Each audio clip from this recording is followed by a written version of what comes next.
സമസ്ത കേരള ജമിയത്തുൽ ഉലമയെ സ്നേഹിക്കുകയും ആദരിക്കുകയും ചെയ്യുന്ന എല്ലാവരും ഇതിനു വേണ്ടി എല്ലാ നിലക്കും സഹകരിക്കണമെന്നും ആവശ്യമാവുന്ന സാമ്പത്തികവും മറ്റും സഹായങ്ങൾ ചെയ്തു കൊടുക്കണമെന്നും ഇവിടെ കൂടിയ എല്ലാവരോടും പ്രത്യേകമായി കൊണ്ട് ഈ അവസരത്തിൽ ഉണർത്തുകയാണ്.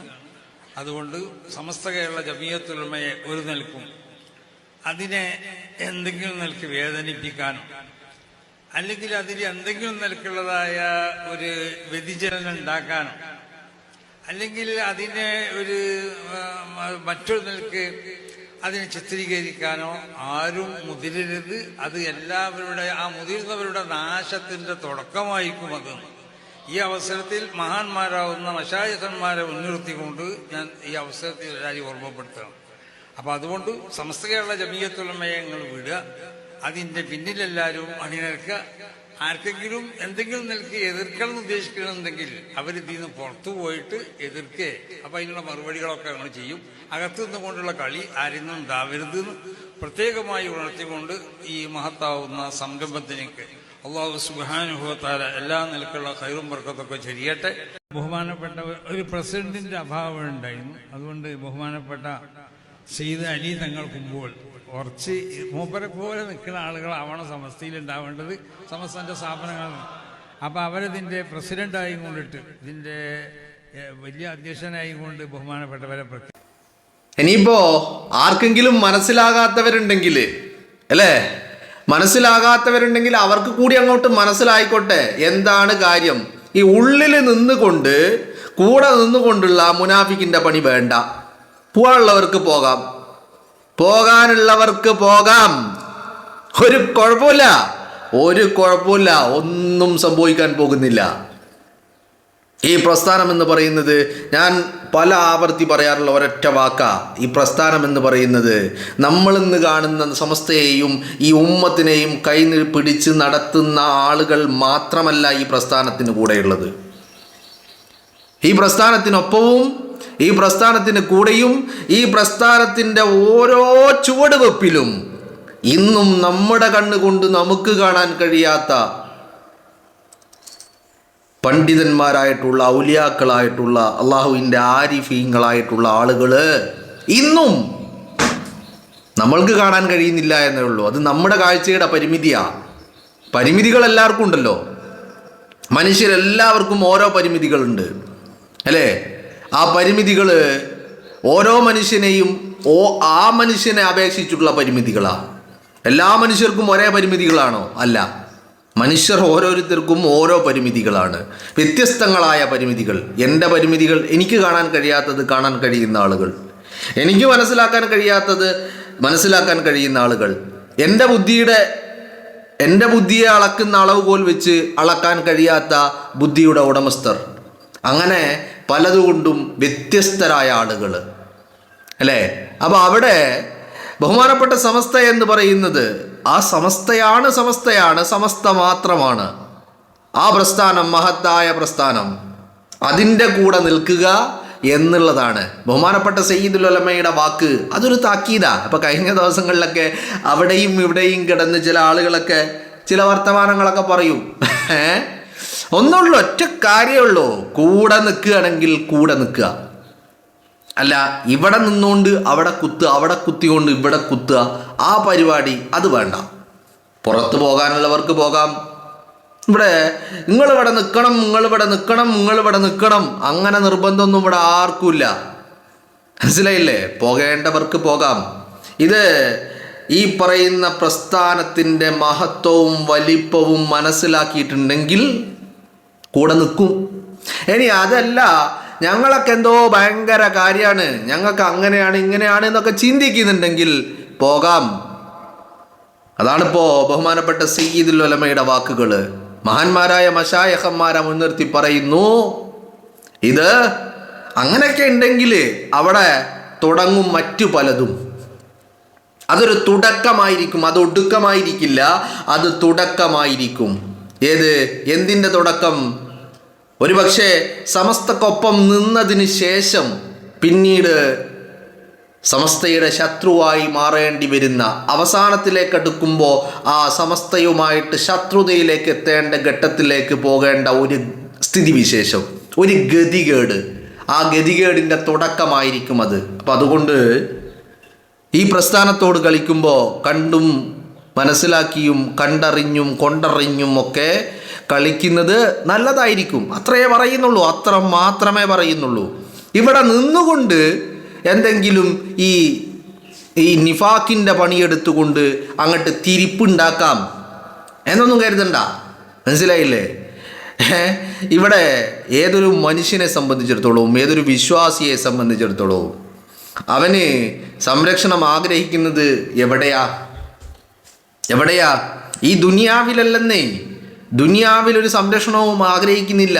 സംരക്ഷണവും രക്ഷയും ഒക്കെ ആഗ്രഹിക്കുന്നതും അതിനുവേണ്ടി പ്രവർത്തിക്കുന്നതും നാളെയാണ് എന്ന് പറഞ്ഞാൽ അടുത്ത ഘട്ടത്തിൽ ഒരു ഉഖറവിയായ ജീവിതത്തിൽ അവിടെ രക്ഷപ്പെടാൻ വേണ്ടിയുള്ള പണിയാണ് നമ്മൾ എടുക്കുന്നത്. അതുകൊണ്ട് അവിടെ ആ രക്ഷയുണ്ടാവണമെങ്കിൽ ഇവിടെ സംരക്ഷണം ഒരുക്കാൻ പലരും ഉണ്ടാകുമായിരിക്കാം.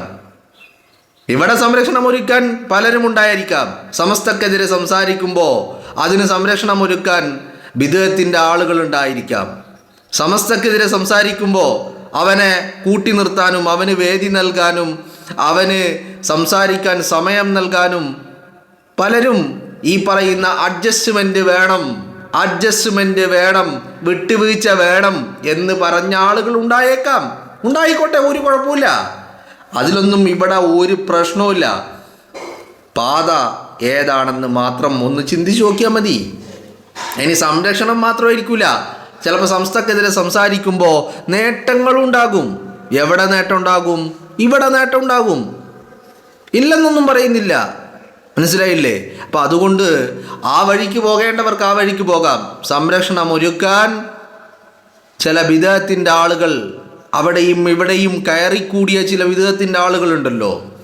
അവരുടെ പൂർവ്വ കാലങ്ങളൊക്കെ ഒന്ന് എടുത്ത് പരിശോധിച്ച് നോക്കിയാൽ മനസ്സിലാകും. എവിടെയായിരുന്നു അവർ? എവിടെ നിന്നാണ് ഇപ്പം ഇരിക്കുന്ന കസേരകളിലേക്ക് എത്തിയിരിക്കുന്നത്? അവർ എന്ത് പണിയാണ് എടുത്തുകൊണ്ടിരിക്കുന്നത് എന്നൊക്കെയുള്ളത് വളരെ കൃത്യമായിട്ട് മനസ്സിലാകും. അപ്പോൾ അത്തരക്കാരൊക്കെ അവിടെയും ഇവിടെയൊക്കെ ഉണ്ടാകും. അത്തരക്കാരൊക്കെ വലിയ സംരക്ഷകരായിട്ട് ഈ പറയുന്ന ആട്ടിൻകുട്ടികളെ സംരക്ഷിക്കാൻ ഇറങ്ങുന്ന ചെന്നായക്കൾ പല കോണുകളിലുണ്ടാവും. അപ്പോൾ അവരുടെയൊക്കെ സംരക്ഷണം കിട്ടിയേക്കാം സമസ്തക്കെതിരെ പറയുമ്പോൾ.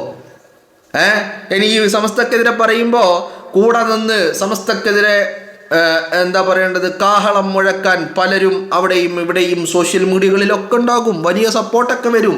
സോഷ്യൽ മീഡിയയിൽ കാർഡ് വരും. ആരൊക്കെ പുറത്താക്കിയാലും സംരക്ഷിക്കാൻ ബിദ്അത്തിന്റെ ആളുകളുണ്ട് എന്നുള്ള പല രീതിയിലുള്ള കാർഡുകളൊക്കെ വരും. കാർഡുകളൊക്കെ വന്നോട്ടെ.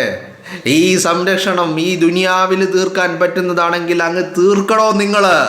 ഈ പ്രസ്ഥാനത്തോട് നിങ്ങൾ കളിക്കാൻ ആയിട്ടില്ല. ഞാൻ പലപ്പോഴും പറയുന്നുണ്ട്, ഇന്ന് സയ്യിദുൽ ഉലമയുടെ വിരലിൽ നമ്മൾ തൂങ്ങി നടക്കുമ്പോൾ സയ്യിദുൽ ഉലമക്ക് മാർഗമായിട്ട്, ദീപമായിട്ട്, വെളിച്ചമായിട്ട് സുരക്ഷാ വലയമൊരുക്കുന്ന മഹാന്മാരായ ആളുകളുണ്ട്. അങ്ങനെ തന്നെയാണ് വിശ്വാസം. അങ്ങനെ തന്നെയാണ് ഇന്ന് ഈ നിമിഷം വരെ. ഞാൻ ആവർത്തിച്ച് പറയുന്നു, സയ്യിദുൽ ഉലമയെ അറിയുന്നവർ അവർക്കറിയാം തങ്ങളെടുക്കുന്ന ഓരോ തീരുമാനങ്ങളും തങ്ങൾ ആ തീരുമാനങ്ങൾക്ക് മുമ്പ് നടത്തുന്ന ഒരുപാട് മുന്നൊരുക്കങ്ങളുണ്ട്. ഒരുപാട് മുന്നൊരുക്കങ്ങൾ നടത്തിയിട്ടാണ് ബഹുമാനപ്പെട്ട സയ്യിദുൽ ഉലമ ഓരോ തീരുമാനങ്ങളിലേക്കും എത്തുന്നത്. ആ തീരുമാനങ്ങൾക്കൊക്കെ പുറകിൽ മശായിഖന്മാരുടെ കൃത്യമായ മദതുണ്ട് എന്നുള്ള കാര്യത്തിൽ ഒരു തർക്കവുമില്ല. അപ്പം അതുകൊണ്ട് ഇനി ബഹുമാനപ്പെട്ട ശൈഖുന ശംസുൽ ഉലമ പറഞ്ഞ ഒരു വാക്ക് ഇന്നും കാതുകളിൽ മുഴങ്ങുന്നുണ്ട്. ആ വാക്കുകൾ നമ്മൾ കേട്ടത് മറ്റു പലരിലൂടെയാണ്. ശംസുൽ ഉലമയുടെ വാക്കുകൾ നേരിട്ട് കേട്ടവർ, അവർ നമ്മളോട് പറഞ്ഞത് അവിടെ നിന്ന് തുടങ്ങുന്നു. ആ വസിയത്തായിരുന്നു അത്. ശംസുൽ ഉലമ ഈ ഉമ്മത്തിനോട് നടത്തിയ ഒരു വസിയത്ത്, എൻ്റെ തങ്ങൾ ഇത് ഏറ്റെടുത്ത് നടത്തും. അന്ന് തങ്ങളോടൊപ്പം നിൽക്കണം. മനസ്സിലായില്ലേ? ആ തങ്ങൾക്കൊപ്പം നിൽക്കാനാണ് എന്നും ആഗ്രഹിക്കുന്നതും. അതുകൊണ്ട് കളിക്കാനുള്ളവരൊക്കെ കളിച്ചോട്ടെ, അതൊന്നും ഇവിടെ ഒരു വിഷയമല്ല. മനസ്സിലായില്ലേ? കൂടെ നിൽക്കേണ്ടവർ അത് നട്ടെല്ലോടുകൂടി കൂടെ നിൽക്കുന്നുണ്ട്. നട്ടെല്ല് എന്ന് പറഞ്ഞാൽ വളച്ചാൽ ഒടിയാത്ത നട്ടെല്ലുമായിട്ട് കൂടെ നിൽക്കാൻ ആയിരക്കണക്കിന് ആളുകളുണ്ട്. അവർ നിൽക്കും, അവർ നിന്നുകൊണ്ടേയിരിക്കും. മനസ്സിലായില്ലേ? ഈ പ്രസ്ഥാനം കഴിഞ്ഞ് ഇനി മറ്റെന്തുമുള്ളൂ. എന്തും ആരുടെയൊക്കെ കൂടെ നിൽക്കുന്നുണ്ടെങ്കിലും ഈ പ്രസ്ഥാനമാണ്. എവിടെ നിന്നാണ് ഈ പ്രസ്ഥാനം രൂപം കൊണ്ടത് എന്നുള്ളതും, എന്തുകൊണ്ടാണ് ഈ പ്രസ്ഥാനം രൂപം കൊണ്ടെന്നുള്ളതും, ഈ പ്രസ്ഥാനത്തിൻ്റെ ലക്ഷ്യമെന്തായിരുന്നു എന്നുള്ളതുമൊക്കെ മഹാന്മാർ നമുക്ക് മുന്നിൽ വരച്ചു വെച്ചിട്ടാണ് അവരൊക്കെ പോയിട്ടുള്ളത്. പക്ഷേ അവരൊക്കെ ഈ ലോകത്തോട് വിട പറഞ്ഞ് എന്ന് കരുതിയിട്ട് അവരുടെയൊക്കെ മദതുകൾ ഇന്നും നമുക്ക് ചുറ്റും സുരക്ഷാ വലയം ഈ പ്രസ്ഥാനത്തിന് ചുറ്റുമില്ലെന്നൊന്നും ആരും കരുതേണ്ട. അതുകൊണ്ട് ബഹുമാനപ്പെട്ട സയ്യിദുൽ ഉലമയുടെ വാക്കുകൾ, ഈ പ്രസ്ഥാനത്തോടൊപ്പം നിൽക്കണമെന്നുള്ള വാക്കുകൾ, അതോടൊപ്പം ആർക്കെങ്കിലൊക്കെ പോകാൻ തോന്നുന്നുണ്ടെങ്കിൽ അവർ അങ്ങോട്ട് പുറത്തിറങ്ങി നിന്നിട്ട് വർത്താനം പറയാം. ഉള്ളിൽ നിന്നുകൊണ്ടുള്ള ആ കുത്തിത്തിരിപ്പ് അത് വേണ്ട. ബാക്കിയുള്ള പണിയൊക്കെ സമസ്ത എടുത്തോളും. അതിനെ നേരിടാനും അതിനെ അഭിമുഖീകരിക്കാനുമൊക്കെ നല്ല പ്രാപ്തി ഇന്ന് ഈ നേതൃത്വത്തിനുണ്ട്. ആ നേതൃത്വത്തിന് അല്ലാഹു സുബ്ഹാനഹു വ തആല അതിനുള്ള ഒരു തൗഫീക്കും നൽകിയിട്ടുണ്ട്. മാത്രവുമല്ല, കേരളത്തിലെ ഈ മുസ്ലിം ഉമ്മത്തിന് മറ്റൊരു തൗഫീക്ക് അല്ലാഹു കൊടുത്തിട്ടുണ്ട്. പടച്ച തമ്പുരാൻ നൽകിയിട്ടുണ്ട്. എന്താണ് ആ ഒരു തൗഫീക്ക്? ഈ പ്രസ്ഥാനത്തിനൊപ്പം നിൽക്കാൻ കഴിയുക എന്നുള്ള തൗഫീക്ക് അല്ലേ? എല്ലാവരും അങ്ങനെയാണ്. എന്നാൽ അങ്ങനെ ആരും അല്ലാതൊന്നുമില്ല. എല്ലാവരും അങ്ങനെ തന്നെയാണ് നിന്നിട്ടുള്ളത്. പക്ഷേ അതിനിടയിൽ ഇനിയിപ്പോൾ സമസ്തക്ക് ഒപ്പം ഞങ്ങളങ്ങോട്ട് നിന്ന് പോകാൻ തീരുമാനിക്കുമ്പോൾ ഇടയിൽ കയറിയിട്ട് ഈ ഇബ്ലീസിൻ്റെ പണിയെടുക്കുന്ന ചില ആളുകൾ ചിലയിടങ്ങളിലുണ്ട്. അവരാ പണി ഇപ്പോഴും തുടർന്നുകൊണ്ടിരിക്കുക. എന്നില്ല, അവർ പ്രവർത്തിക്കുന്നതൊക്കെ സമസ്തക്കെതിരെയല്ല, അവർ പ്രവർത്തിക്കുന്നത് ദീനിനെതിരെയാണ്. അവർ ഈ പറയുന്ന അവരുടെ പ്രവർത്തനങ്ങളുടെ റിസൾട്ടുകൾ ഇന്ന് നമ്മൾ അവിടെ ഇവിടെയൊക്കെ കാണുന്നുണ്ട്. ചില ആളുകൾ ചില പേരുകൾ, ചില വാലുകൾ കൂട്ടിച്ചേർക്കപ്പെട്ട ചില പേരുകൾ നിങ്ങളെടുത്ത് പരിശോധിച്ച് നോക്ക്. ചില വാലുകൾ കൂട്ടിച്ചേർക്കപ്പെട്ട ചില പേരുകൾ എടുത്ത് പരിശോധിച്ച് നോക്ക്. അവർ സമസ്തക്കെതിരെയാണ് പ്രവർത്തിച്ചത്. പക്ഷേ അവരുടെ പ്രവർത്തനം ഇപ്പം എവിടെ എത്തി നിൽക്കുന്നു എന്ന് അവരുടെ മുന്നിലുള്ള അല്ലെങ്കിൽ അവരിലുള്ള പല ഷിയാറുകളും ഇങ്ങനെ എടുത്തെറിഞ്ഞുകൊണ്ടിരിക്കുക.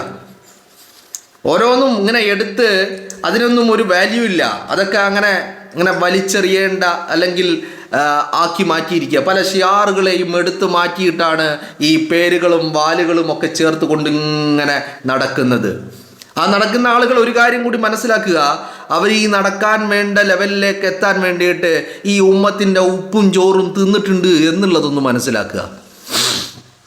മനസ്സിലായില്ലേ? അപ്പോൾ സമസ്തക്കെതിരെ പ്രവർത്തിച്ച് സമസ്തയെ ശത്രുവാക്കി സമസ്തയ്ക്കെതിരെ യുദ്ധം പ്രഖ്യാപിച്ചിറങ്ങിയവർ അവസാനം ഒരു റിസൾട്ട് ഉണ്ടാകുമല്ലോ. ആ റിസൾട്ട് വന്നു നോക്കുമ്പോൾ അവരുടെ യുദ്ധം അവസാനിച്ചിരിക്കുന്നത് ദീനിൻ്റെ ഷിയാറുകളൊക്കെ എടുത്ത് വലിച്ചെറിഞ്ഞിട്ട്, ഉമ്മത്തിൻ്റെ ഉപ്പും ചോറും തിന്നിട്ട് അവസാനം ദീനിൻ്റെ ഷിയാറുകളൊക്കെ വലിച്ചെറിഞ്ഞിട്ട് മോസ്റ്റ് മോഡേൺ ലുക്കിലേക്ക് മാറിയിരിക്കുകയാണ്.